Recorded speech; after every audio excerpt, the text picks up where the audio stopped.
Um, so thanks everybody who hopped on, and I'm hoping that a few more people will watch afterwards because the goal of us doing this today was to try to level set the community. Oh, Christy's hopping on. Hey, Christy, nice to see you again. I missed your face. Um, the goal was really to kind of level set the community on what we understand and how we um, like what our general sense is around. I'm just going to mute you. Around genetics and maybe how we as a community are developing an appetite for investing in and thinking about gene therapy down the line, if that's something that uh, we think is a viable option for our kids and other kids in the community. To introduce the reason why I guess like I wanted to talk about this. I went to the NORD conference. I guess it was almost like maybe a month ago or so. Um, and I met a mom who was essentially working on developing gene therapy as a self-funded effort or a community-funded effort, so completely outside of pharma companies. Like we hear a lot about different pharma companies sponsoring drugs or, trying to make our condition be attractive to a pharmaceutical company so that they invest money and then develop drugs and eventually market those drugs. But it seems like the technology has advanced enough for communities to sort of self-sponsor research, which in our case, we're lucky that we actually have Curtis, who works on this condition and his collaborators, and not every rare disorder has a researcher. Some are so incredibly rare that there's essentially no one working on it. And so communities really have to basically like self-fund people to get them interested in the work. And so what I actually wanted to do was I wanted to have this mom come on and talk to us about her journey and how she sort of had to go through the journey of, zero to I think they're entering like phase 1 clinical trials. But then I thought, I'm not sure that we would even really like get the most out of the conversation with her, because I think we would need to kind of have a conversation amongst ourselves about what does even the idea of genetic therapy mean to us as a community, and kind of get all those questions out of the way. And so that's what today's really about. I wanted to not talk at you guys for a long time. I know that Curtis is here and Christy's here. They're also obviously experts in genetics. And so what I wanted to do is to make sure that we actually just have a conversation where we kind of level set to make sure we have a general understanding of what we're all talking about here, where the field is in terms of gene therapy, and maybe even start kind of airing out some of those concerns or questions that maybe are on people's minds and sometimes you don't want to talk about because, when we have or when we listen to somebody who's like an expert talking, sometimes it's hard to ask questions because we feel like our questions are, so far removed from the level at which they're talking. And that the point of this is for us to really be a bit more interactive. So to kick things off, I actually wanted to share a few things. Let me start by, I was going to eventually, I think, create a newsletter with all these different resources that I found. But the first thing first is to our CurePDE page. So when we first started putting the page together, I actually, as you can see, it's already more than a year old. I wrote something that we could give to new parents or other folks, just basically about how proteins work, how genetics and proteins work. So essentially explaining that our genes encode things called proteins, and proteins are really what controls a lot of what happens in our body. They're not the only thing that's in our body. There's also other different molecules, of course. There's carbohydrates, there's hormones, there's fats, and they all kind of come work together. And that the protein that is responsible for a lot of PDE, although not all PDE, and I don't know if anybody ever got back to the PNPO mom in our chat, but the one that we most frequently talk about is obviously antiquidin, and it is the ALDH7A1 gene. And Curtis, feel free to jump in if I'm saying some baloney that you want to correct. And it's on chromosome 5. And actually, I don't know if I've ever shared this before, but my first job I ever had, and this is totally random, Googling, as you can see, I shop at Costco and look up PDE stuff on this computer. The first job I ever had was analyzing chromosomes out of, let's see if there's, and they look like this. On the computer. So we used to do this kind of analysis, and antiquidin is on chromosome 5, which is this guy right here. And as you can see, they start out big and they get kind of smaller and smaller. And here's the X and Y that determines gender. So the Y chromosome is much smaller than the X chromosome. And here's chromosome 21, which, if of course you guys have heard of Down syndrome, so Down syndrome kids have 3 chromosome 21s. Let's see. And I don't know that I need to talk through all of this, but I do know that there was a chat, that we had a chat in our WhatsApp group about the different kinds of mutations that folks had. And people were looking up and asking, looking at different resources for the different mutations that their kids were recorded as on different things. And I had also previously put in here the different kinds of genetic mutations that occur. So this is just an example, but basically there can be a single letter change, things can get reversed, things can get deleted, things can get inserted. And these are the different mutations that cause different effects basically in the gene and in the function of the gene. And I go in a little bit here into the different types of mutations. And then the one thing that I wanted to cover here, actually, I know that we have talked about this pathway a lot. Just for the sake of me not talking the whole time, I did want to go over one more time, basically how B6 is involved in PDE. And how the genetic mutation actually affects different pathways. Does anybody else want to talk through this diagram besides me? Although I'll be happy to. Somebody who feels like they can explain or wants to explain this, like they would explain to a friend, for example, and just come off mute.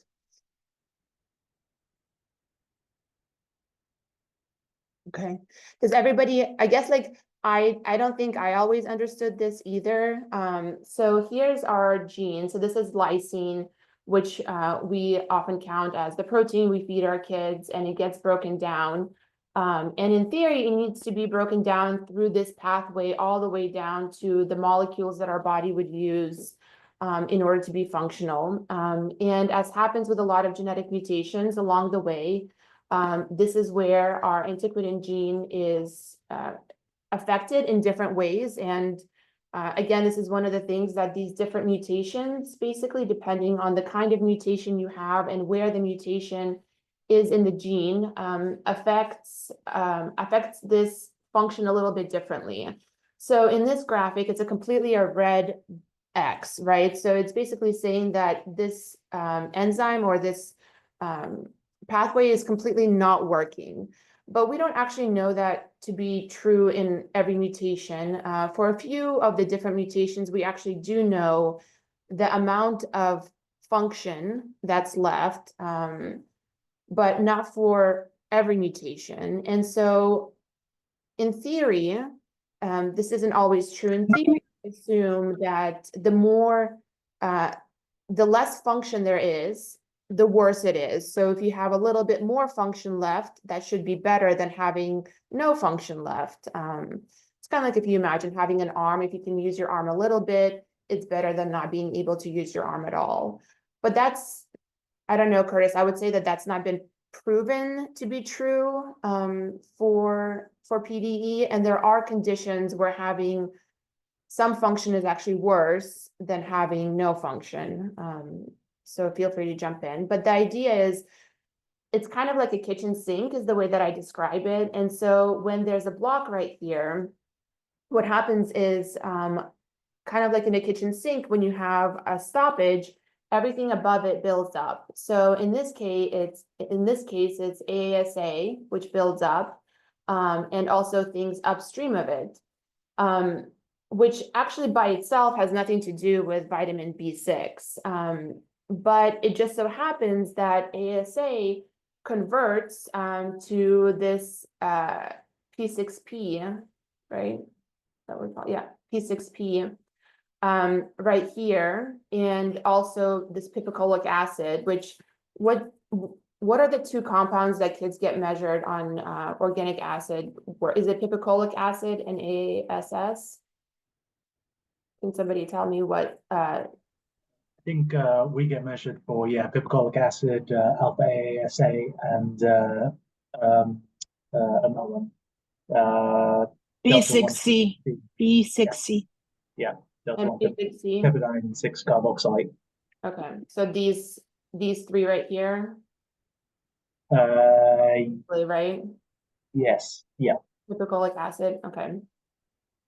And it's the conversion of ASA actually into P6P that binds B6. And this binding of B6 is actually what reduces the quantity of B6 in the body, and why it needs to be compensated. But the B6, the production of B6 is not actually affected genetically. And so what we actually don't know, and what we've been talking to Curtis about, is which of these things, we know how to correct for the B6, but how do other conditions or buildups actually affect the brain?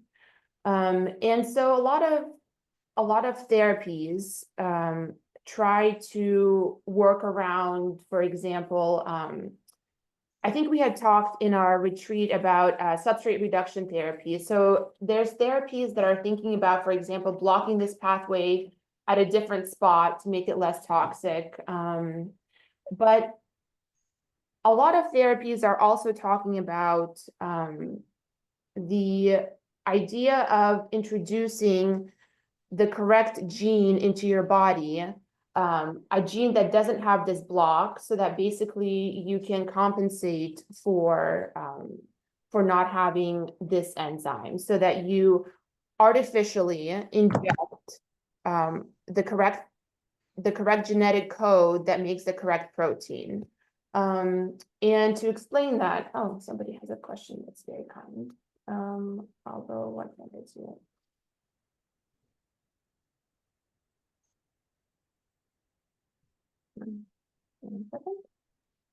Not letting me see the. I think Christy is just saying they're having technical difficulties. Oh, okay, great. Okay, so then this is where gene therapy basically becomes an opportunity to have an actual cure in terms of introducing the correct gene into the body, which actually does the correct function in this case. So I'm going to play a video from, just to be transparent, from the American Society of Gene and Cell Therapy. So they clearly have a vested interest in educating us about gene therapy, because they probably care about getting it advanced. And just as just to preclude that, there are a number of gene therapies already approved and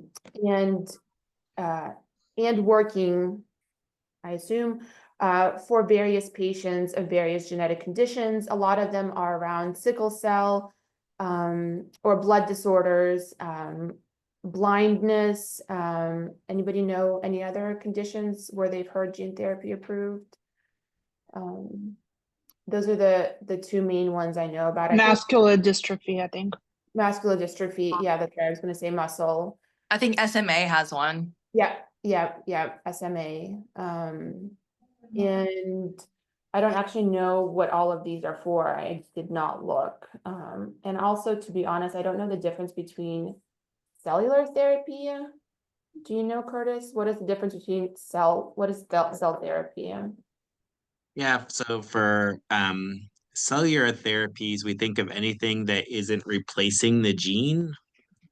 So if you're like, actually the sickle cell one is actually a CRISPR-based therapy that is impacting a different gene. It's not replacing the gene, so we don't call it gene therapy. So if you're like using CRISPR and you're editing the gene, that would be more of a cellular therapy. Interesting. Okay.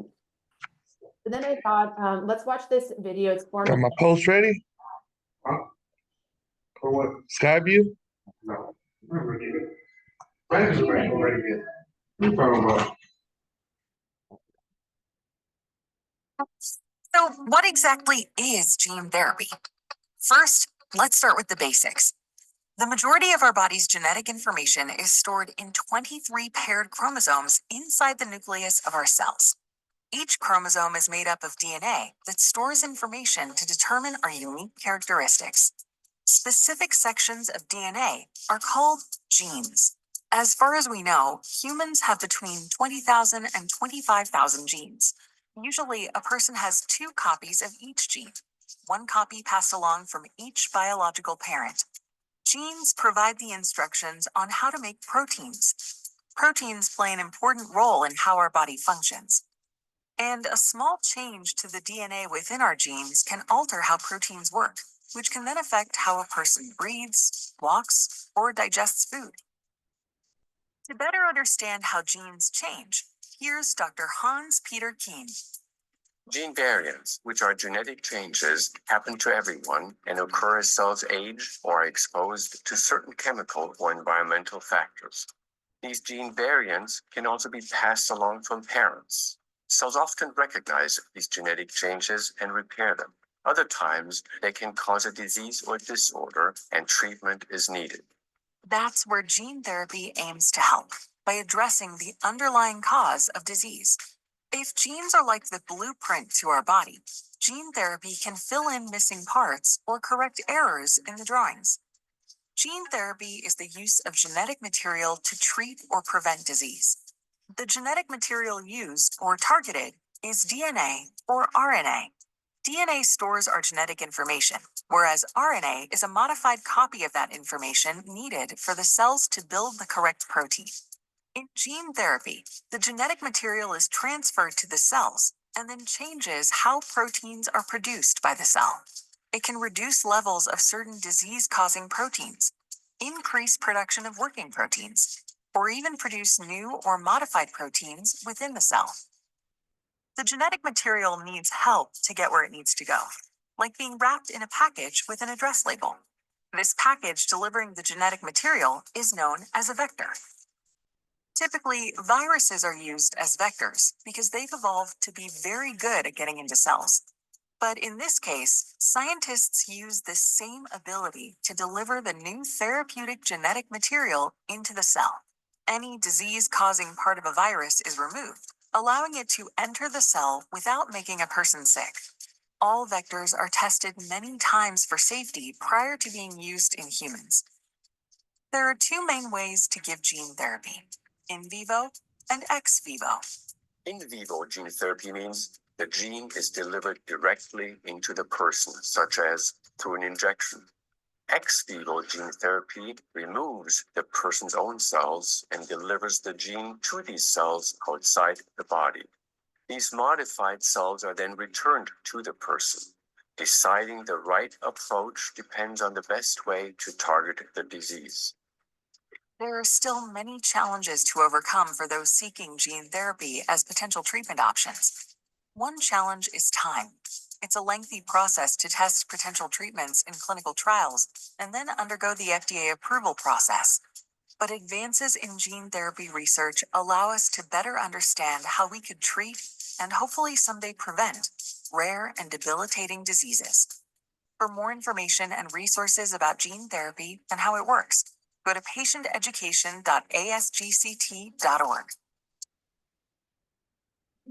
So let me make that small and maybe we can talk about it a little bit. And if you guys ever want to watch more, I did pre-watch some of these. There's another good one. It's these are a little bit older now. A lot has happened in 2 years, but this Lunch and Learn on Gene Therapy 101 is pretty good. And there's another one on maybe I closed that one out, into viral vectors, if anyone's interested. So I'm going to stop sharing for a second and maybe we can just talk about how people just in general feel about that as a concept. Like, what have people heard about gene therapy? I'm not here to sell it. I just want us to like know what we as a community think, obviously. And so any input would be greatly appreciated.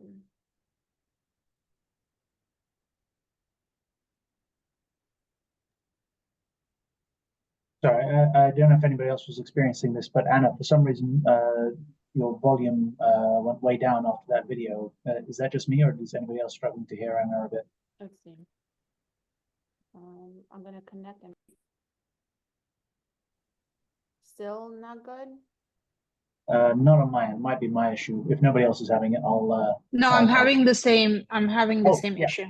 Okay, no, Anastasia, I can hear you loud and clear. I'm gonna switch to this. How about this? That's better. This is good. Yeah. Yeah. Yeah, so I was just saying, how are people feeling about this as a concept? Again, this isn't like, we're not trying to sell gene therapy. Yeah. But it is sort of the thing that's coming up, so I'm curious what people think. I think from my limited understanding, like one of the big concerns was always the vector, right? That you basically introduce more problems than or more, the risks outweigh the reward, as it were, because the vectors being used were sometimes problematic and could cause issues. I think they're getting better now because they're using better vectors or tamed viruses that have less likely side effects. But then again, that's also cure specific. But I am also curious whether maybe if anybody's heard about the Charlie project, which nothing to do with me, by the way, just to make that clear. But they were looking at shRNA approaches for inhibiting AASA buildup, I believe, or AASS buildup in the brain. I don't know if Curtis, do you want to update us on Charlie? if Curtis has heard anything about the progress there, or whether that any developments have been made. Yeah, I think I gave a early webinar on sort of the different approaches that people are doing around the world, and there are 9 groups around the world who are all targeting that upstream gene AASS for the treatment of PDE. And people are using the shRNA, iRNA, CRISPR editing, actually some gene therapy based editing, which are all ways of sort of knocking out an enzyme in the body. We're a lot better about getting rid of stuff in the body than adding it. And so Charlie has 5 of those projects.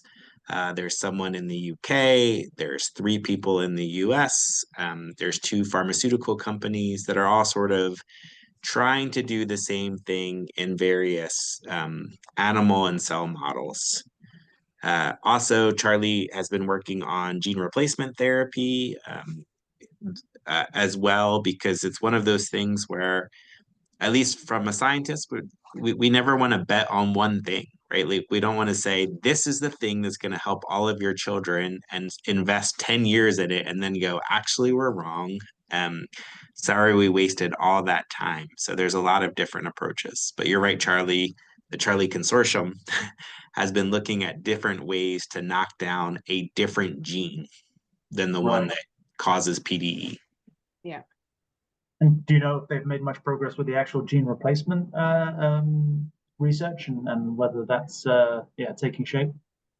No, I think that Anna and Anastasia, correct me if I'm wrong, that Dr. Pearl is going to come talk about a gene therapy I think one of the hardest things about gene therapy is getting the gene into the place it's supposed to be. Yeah. When currently, and I self-disclosure that I work on a lot of gene therapy trials for metabolic diseases. If people are curious which ones, they're mainly urea cycle diseases, other organic acidureas, and a lysosomal storage disease. The successful gene therapy trials, we can fix about 5 to 10% of the cells in the body. So it's a small number. And usually fixing that small number works well enough. It's just that those 5 to 10% of cells, are they in the right place? So if we, fix your skin cells, that's probably not going to do much for PDE. And so it's really about getting that gene into the right place that the body needs it. I may be mistaken here, but I thought that obviously the large effects of PD or a lot of the metabolism occurs in the liver, which was one of the more promising spots for introduction of gene therapies because of the way that the vectors are delivered. Yeah, the ones that are approved in the US are very similar to the ones that are approved in the UK. They're not exactly the same, but those are usually organs that are really easy. The eye is one of the easiest. We inject it straight into the eye, and it's a single organ, easy to go after. The liver is really easy because everything put in the blood will go to the liver. That's just how the body works. Right. The question for diseases that impact the brain are always is liver appropriate treatment. That is why we don't do liver transplants in kids with brain disorders, because we think that we are unclear that fixing the liver only could work. But that is certainly a lot of research that has been done, or a very interested group of research at the moment to try to figure out what is the right cell that needs to be targeted. Yeah, I think in a previous question that I asked through your online forum, Curtis, we talked about how the metabolites build up, where they build up, and then where they go. And my understanding is still that predominantly most of them, well, a lot of them are produced in the liver and then transported via the blood, and then go via the blood-brain barrier into the brain. That's where they obviously cause the disruption potentially. Historically, like if we think about how we thought about lysine metabolism over the last 40 years, we actually think that lysine itself gets transported into the brain, and we know that's true. We know that lysine is present in the brain. Right. And that lysine itself gets broken down in the brain. And when we have had brain samples from kids or adults who unfortunately died, we have seen that. We have seen that there are lysine in that brain. We see that those PDE metabolites are in the brain. But if you are kind enough to send me a blood sample to measure in your kids, I'm probably measuring what's happening in the liver. So there is some disconnect there. Okay. Am I correct in understanding that the two different pathways involved there are the saccharopion and peroxisome? Is that correct? Yeah, so historically we thought that these things were really isolated and different, and that the ones that went through the organelle known as the peroxisome, which causes things like piperacolic acid, maybe some of your kids have had elevated, that only happens in the brain. And that the one that goes through the mitochondria or the saccharopine or saccharopine, depending on what part of the world you are, only goes through the liver. But recent studies have shown that it's a lot more complicated than that, and they really aren't isolated per organ. So really, for a conclusive gene therapy for PDE, we need something that could potentially be delivered into both the brain and the liver. We don't know, and that is a very active part of research at the moment. Yeah. We just don't know. I wish I really, like, if you would have asked me, I mean, I have a very close friend who's published a great paper named Dimi Bissek at Duke. He called me a couple of years ago and asked, do I ever think that treatment of the liver would help these brain diseases? And my first response was no. And then I called him back like another couple of weeks and said, you know what? I don't know. I don't know why I'm so dogmatic about it, just because that's what we've always thought. I still think my answer to that years later is I don't know. Certainly, if we could just treat the liver, that would make all of these treatments easier.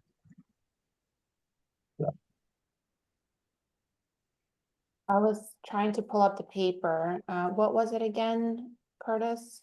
It's in Scientific Reports from 2021.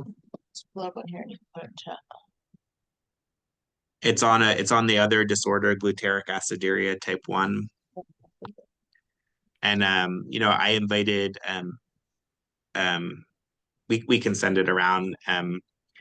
I am the chair of the education committee for the North American Metabolic Association. So if any of you live in North America, we have a group of metabolic healthcare providers and scientists to get together every year. And I invited Dr. Bissek, who is not a metabolism person at all. He's actually a liver transplant doctor. Interesting. And that is why he was interested in the liver, to come present his data at our meeting from that paper. And it was not well received. There was lots and lots of criticism, but I think part of the criticism is anytime that you're changing what you were taught, people react like you're wrong.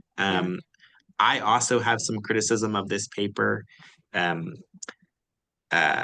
it's really interesting. It's the first paper that suggests maybe that targeting the liver could be good enough. We just really don't know. Yeah. But I do think that in terms of gene therapy as a technology, it has currently advanced to, as Curtis said, being able to target the easier organs or go to the liver, at least for the vectors, right? Or to the muscle. But it's ever evolving. And in the time that we can sort of start working on it, who knows what will happen. There is a gene therapy that was approved to be delivered directly to the brain. So, for example, when I started my PhD work in 2011, I worked on a condition that also requires crossing the blood-brain barrier, which was considered at the time, like no one's figured this out, like we'll never cross the blood-brain barrier. But now there's a lot of research coming out about ways to lymphatically cross the blood-brain barrier, about vesicles or like different particles that we can essentially target to go into the blood-brain barrier. So all of this technology and all of these concepts are advancing. But it's still, I guess, from my perspective, hinges on us, I guess, thinking it's a possibility, right? So if as a community, we consider this something that we think is possible, then we can make advancements towards it, I guess. And thinking it's possible to me hinges on the fact that we understand, what it is or how it works. So to that end, there's another little video I wanted to share. Second.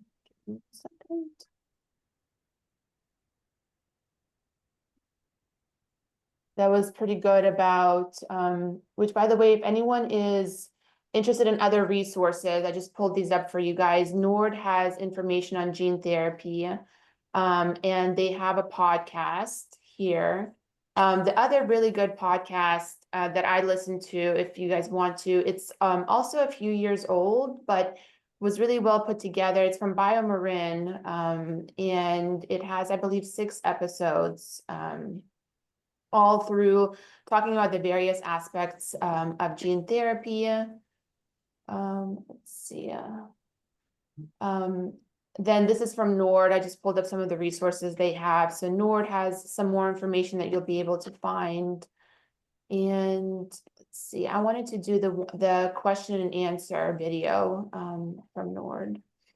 On a distant horizon, but today, for many years, gene therapy has been a hope on a distant horizon.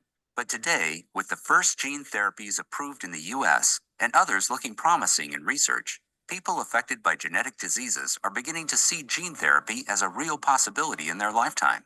To identify questions that patients and caregivers may have, the National Organization for Rare Disorders, or NORD, reached out to our members and social media followers. Here are the questions most frequently shared with us.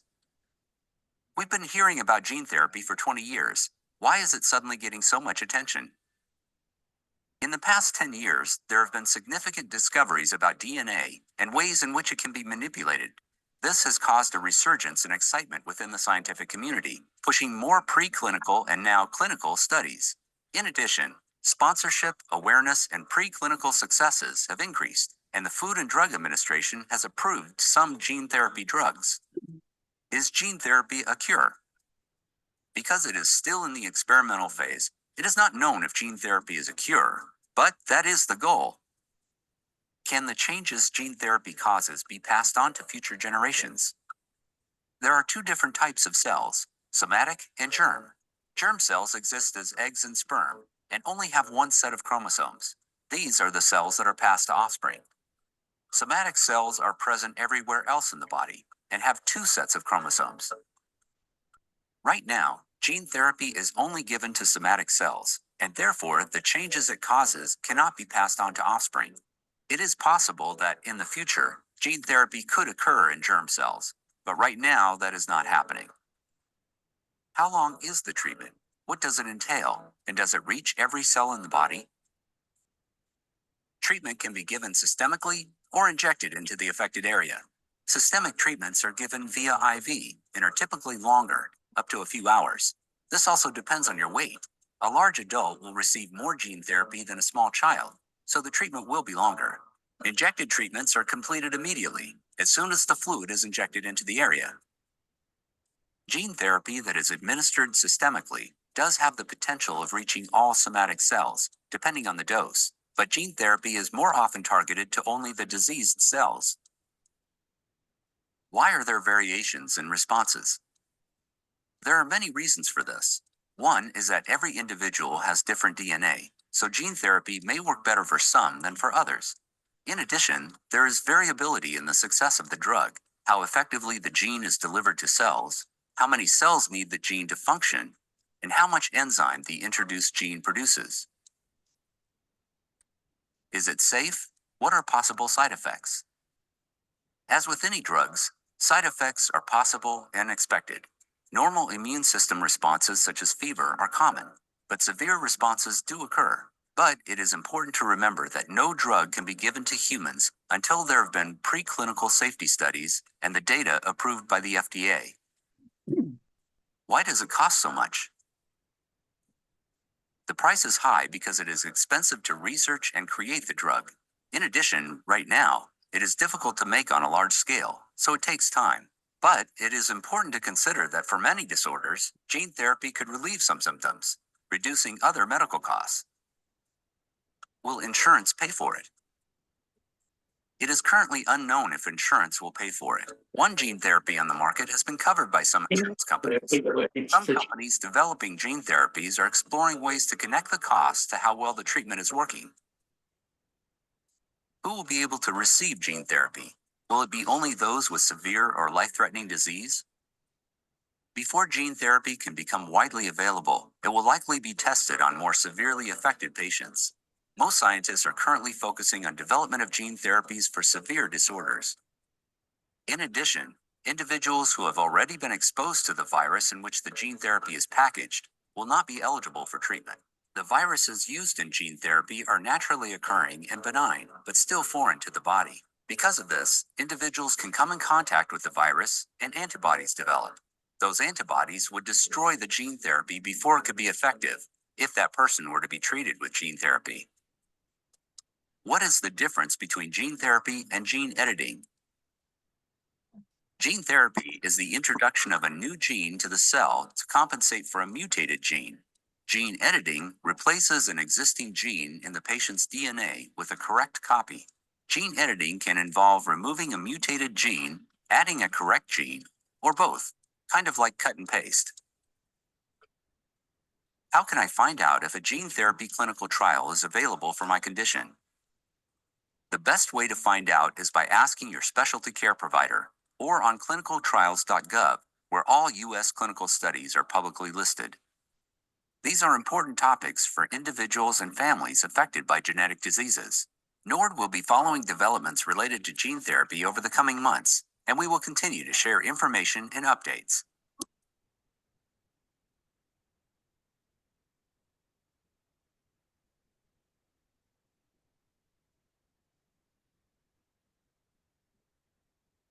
My audio again. Let's see, is that better or was this better? Neither? Still a little quiet on my end. How about that? Still not good? I don't know what it changes. Oh, now it's good. Now it's good. Okay, I probably just need to switch back to microphone. So basically, that's also what Curtis said in there about the fact that at the moment, gene therapy doesn't target all the genes.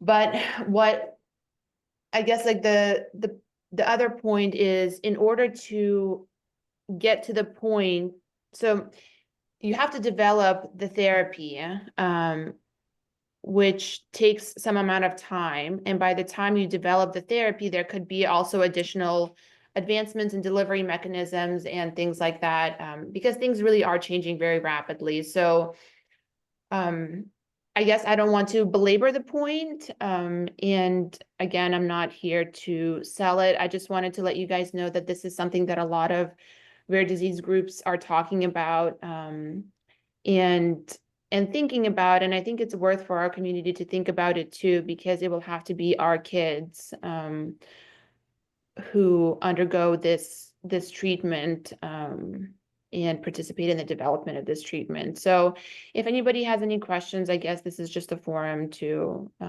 talk about it. I have a question. Leah, you're the best.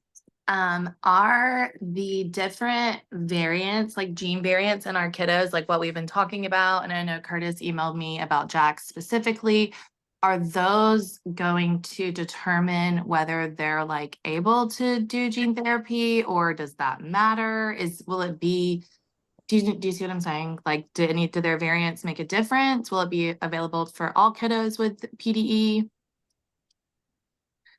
Curtis, but I think I would answer depending on the kind of therapy that's developed. If it's an insertion of a functional antiquin gene, then I would say no. If it's a silencing of a particular, well, then I don't actually know. Curtis. Curtis. Yeah, those are both great answers already. So for the most part, for most gene therapies that have been approved, we are providing an entire another gene into the body that works. And so it doesn't really matter what your kid's gene mutations are or how it works. There are other therapies that are really dependent on the mutation type that you have. A really great example is cystic fibrosis. Cystic fibrosis has 3 different groups of treatments based on your kid's specific, based on an individual specific type of mutation. And it really takes advantage of like how to make each kid better. And that could be possible in PDE. I don't know if I actually talked a lot about this in the email to you, Leah, but there is one mutation that's about 5% of kids with PDE who I think another therapy might help a lot. But gene therapy would help everyone. And one of the questions I get a lot, maybe none of you are thinking this, is we hear a lot about CRISPR editing.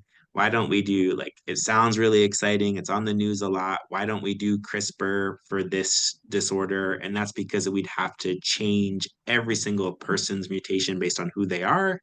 And there's a lot of them. I don't even know how many mutations cause PDE. In the paper that our lab published in 2019, we described 360 mutations. So that would be designing a drug sort of for 360 different mutations would be a lot. So that is why we don't currently have a CRISPR approach for this disease. Okay, awesome. Thank you. And this might be a stupid question. I can't talk on Charlie's level, but will their age matter? Like I know I heard in the video them talking about gene therapies in adults. Like, will Jack being 8, like, does that have any effects? Is it, will he be unable if it's not available until he's like 16 or something, or is that just unrelated? The age of the patient. I think that in general, when it comes to diseases, the earlier you start, the better, right? Like, I think we all accept that. But no, for all of the treatments that we are developing or thinking about, we would certainly want to see the benefit in all patients. And they're all going to have different effects. Like, you know, some of them, as Scott put in the chat, like we would just hope to get people off of their other medications. And so I think they're going to have different impacts on different patients based on how well they're doing, how old they are, how the severity of their previous seizures, their previous impact of having PDE. But I don't think that there would be a limit. Most clinical trials for gene therapy start older. A lot of trials actually try to have adults who are interested in enrolling in the trial for many, many reasons, but one simply that an adult can make decisions for themselves, and you guys are making decisions for kids. But the last gene therapy study that I was a part of, we actually enrolled 14 and older. To start with for the clinical trial, right? But not as the Yes, therapy. not for the approval, just the trial. Yeah. Awesome. But then obviously once it's approved, then like Curtis said, the earlier, the better. And I was of mind that you basically halt disease progression where it is, and you can't reverse it. But I think that is also changing in the field. That understanding is changing. We don't know, unfortunately, what is going to happen for PDE. We don't have enough information. We don't even know enough about, you know, how the disease progresses truly. But what I've been hearing is that there are other conditions that symptoms do reverse. Whether or not that's true or not, I don't know. It just goes against, I guess, like the dogma that used to exist, which is that you just halt it where it is and you can't get better. But we don't know, basically. You guys are probably tired of hearing me talk on these. I'm sorry, but I always say this about our lysine reduction therapies. If you're on them, which can be, you know, some form of diet and arginine, is the goal was always to try to keep you or your kids as healthy as possible so that we can get to the next therapy, an easier one. And even on the lysine reduction therapy, I've been really surprised to see the significant benefit in, as we had last month, I think it was, we've have now a couple of 50 to 65-year-olds who are on high dose arginine. And once we've have figured out when to take arginine, which I think is confusing to a lot of people, it's really benefited them. So I think I will always say that earlier the better. You know that we've been pushing on newborn screening so hard. We think it's so important, but I think there's benefit at any age.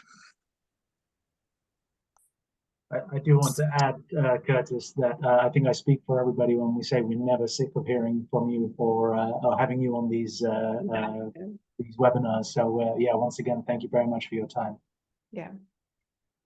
So I know we only have a few minutes, but what I wanted to say is I appreciate everybody who showed up today. Feel free to email questions or ask additional questions, because in January, so that first Tuesday in January, we will have the other mom come speak to us. And she said she also has a little bit of an introduction, but I want us to kind of be thinking about this stuff when we hear her journey. And of course, her journey isn't our journey, but it is interesting to hear different perspectives.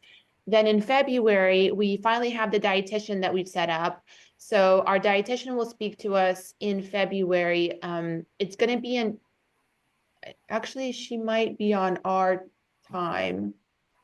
I think she might be able to, yeah, she's going to join at our regular time in February, but in March, Dr. Pearl will speak to us again about his experience running a gene therapy trial, and that will be in the evening because he's only available after work. So our January will be again gene therapy, February will be dietitian, and in March we'll hear from Dr. Pearl in the evening to kind of wrap up our little session on gene therapy.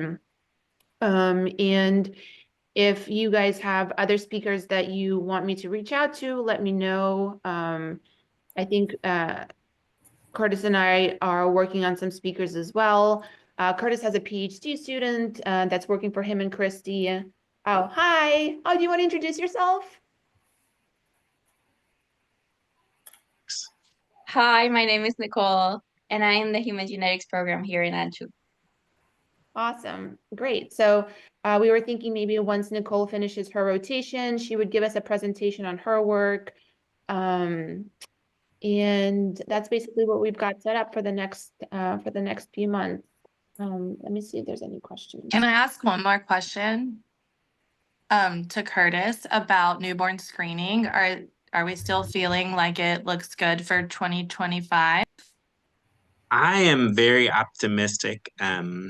So those people who are in the study who I sent out emails to all the families whose dry blood spot we did use for the study over the weekend. It looks like our paper will be accepted in December. Like we're making final changes for the editor, so that's really exciting.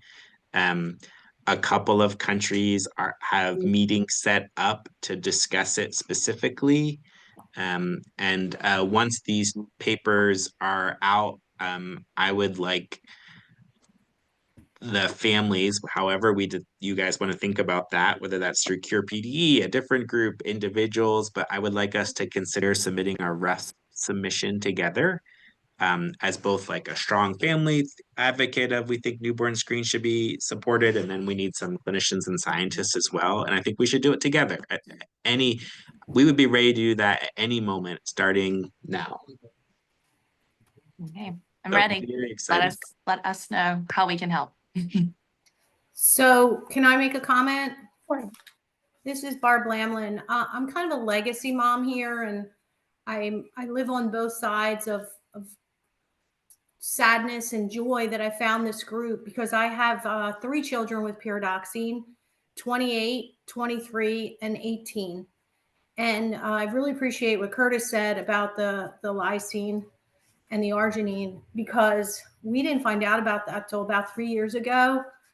And the fact that my children are considered all adults, it gets really, really hard because of the HIPAA rules to help your children listen and do the right thing. So if there's ever any way we can go down that path to talk about how we can communicate this to across the span of doctors, I'm blessed that I've known Dr. Gosby since my child was 1. And I always reached out to him, and we become friends. Dr. McCarty here at Duke University. Beautiful people, but at the same time, since I'm a legacy person, we got the information so late because it didn't come out till so late. And I know we have to get off this call, but I don't want to depress you guys about the issues that I deal with my children at this time, even though my son John is 28, my other son Sam is 23. It's pretty impactful. So if we could just spread the word, rent all the billboards that these folks and us can do the right thing for our children, I think the rest of you will have a better journey with helping your children and their brain health than I did, because the information came out so slowly. Thanks, Barb. Nice to meet you. And sorry I was late to send you the link for the YouTube. Great. Any last comments? And I will stop recording.